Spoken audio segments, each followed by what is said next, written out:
ഏവർക്കും സിനിമാ വാർത്തകളിലേക്ക് സ്വാഗതം. പൃഥ്വിരാജിന്റെ ഏറ്റവും പുതിയ സിനിമയാണല്ലോ ഐ നോബഡി. സിനിമയുടെ ആദ്യത്തെ ഞായറാഴ്ചയായ 4-ാം ദിവസത്തിലേക്ക് എത്തിയിരിക്കുകയാണ്. സിനിമയുടെ ഇന്നത്തെ കളക്ഷൻ നോക്കുന്ന സമയത്ത് ഇന്ന് സിനിമയ്ക്ക് പ്രീസെയിൽ കളക്ഷൻ നേടിയിരിക്കുന്നത് ഗംഭീര കളക്ഷൻ തന്നെയാണ്. സിനിമയുടെ ഇന്നത്തെ പ്രീസെയിൽ നോക്കുന്ന സമയത്ത് ഇന്നത്തെ സിനിമയ്ക്ക് ഒരു അടിപൊളി കളക്ഷൻ സിനിമ നേടിയിട്ടുണ്ട്. സിനിമയുടെ ഇന്നലെ വരെ കളക്ഷൻ നമുക്ക് നോക്കുന്ന സമയത്ത് സിനിമയ്ക്ക് ഇന്നലെ ശനിയാഴ്ച കേരളത്തിൽ നിന്ന് 83 ലക്ഷം രൂപയാണ് ട്രാക്കിംഗ് കളക്ഷൻ നേടിയെടുത്തത്.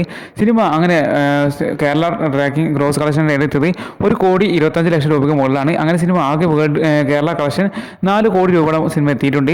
സിനിമയുടെ ഇന്നലെ വരെയുള്ള വേൾഡ് വൈഡ് കളക്ഷൻ കിടക്കുന്ന സമയത്ത് സിനിമയ്ക്ക് ഇന്നലെ വരെ സിനിമയുടെ വേൾഡ് വൈഡ് കളക്ഷൻ 10 കോടി രൂപ പിന്നിട്ടിരിക്കുകയാണ്. അതേ സിനിമ വെറും 3 ദിവസം കൊണ്ട് സിനിമ 10 കോടി രൂപ പിന്നിട്ടിരിക്കുകയാണ്.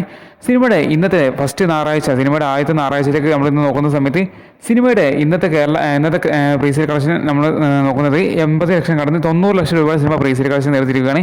അപ്പോൾ ഇന്നലെ സിനിമയ്ക്ക് 83 ലക്ഷം പ്രീസെയിൽ കളക്ഷൻ്റെ സമയത്ത് ഇന്ന് സിനിമയ്ക്ക് 90 ലക്ഷം രൂപയുമാണ് സിനിമയുടെ പ്രീസെയിൽ കളക്ഷനായി വന്നിരിക്കുന്നത്. അപ്പോൾ സിനിമയ്ക്ക് ഒരു മികച്ചൊരു പ്രീസെയിൽ കളക്ഷൻ നേടുന്നതെന്ന് പറയാൻ സാധിക്കില്ല. എന്നാലും ഒരു 3 ദിവസത്തെ കളക്ഷൻ വെച്ച് നോക്കുമ്പോൾ സിനിമയ്ക്ക് ഇന്ന് കളക്ഷൻ നല്ല വർധനവ് ഉണ്ടായിട്ടുണ്ട്. സിനിമയുടെ ബഡ്ജറ്റ് വെച്ച് നോക്കുമ്പോൾ സിനിമയ്ക്ക് ഒരു ഗംഭീര കളക്ഷൻ എന്ന് പറയാൻ പറ്റില്ല, ഒരു ആവറേജ് കളക്ഷനാണ്. എന്നിരുന്നാൽ പോലും സിനിമയ്ക്ക് ഞായറാഴ്ച കളക്ഷൻ കൂടിയിട്ടുണ്ട്. സിനിമയുടെ ഇന്ന് കേരളത്തെ കളക്ഷൻ നമ്മൾ എക്സ്പെക്ട് ചെയ്യുന്നത് 1,50 ലക്ഷം രൂപയ്ക്ക് അടുത്താണ്. അങ്ങനെ സിനിമയുടെ ആകെ കേരള കളക്ഷൻ 5 കോടി 6 കോടി റേഞ്ചിൽ എത്തുന്നതായിരിക്കും. സിനിമയുടെ ആകെ വേൾഡ് വൈഡ് കളക്ഷൻ ഇന്നത്തോടു കൂടി സിനിമയുടെ ഇന്നത്തെ വേൾഡ് വൈഡ് കളക്ഷൻ പ്രതീക്ഷിക്കുന്നത് 4 കോടി രൂപയാണ്. അങ്ങനെ സിനിമയുടെ ആകെ വേൾഡ് വൈഡ് കളക്ഷൻ 14 കോടി 15 കോടി റേഞ്ചിൽ എത്തുന്നതായിരിക്കും. സിനിമയുടെ ആകെ ടോട്ടൽ വേൾഡ് വൈഡ് കളക്ഷൻ 14 കോടി രൂപ എത്തുന്നതായിരിക്കും. ഇന്നത്തെ എന്തായാലും ഉറപ്പായിരിക്കുകയാണ്. സിനിമയുടെ ബഡ്ജറ്റ് വെച്ച് നോക്കുമ്പോൾ സിനിമയ്ക്ക് തീർച്ചയായിട്ടും ഈ കളക്ഷൻ എത്ര ഗംഭീര കളക്ഷനായിരുന്നു പറയാൻ സാധിക്കില്ല. എന്നിരുന്നാൽ പോലും ഈ നെഗറ്റീവ് അഭിപ്രായങ്ങൾ വെച്ചിട്ട് സിനിമ ഇത്രയും കളക്ഷൻ എഴുതുന്നത് വലിയ കാര്യം തന്നെയാണ്.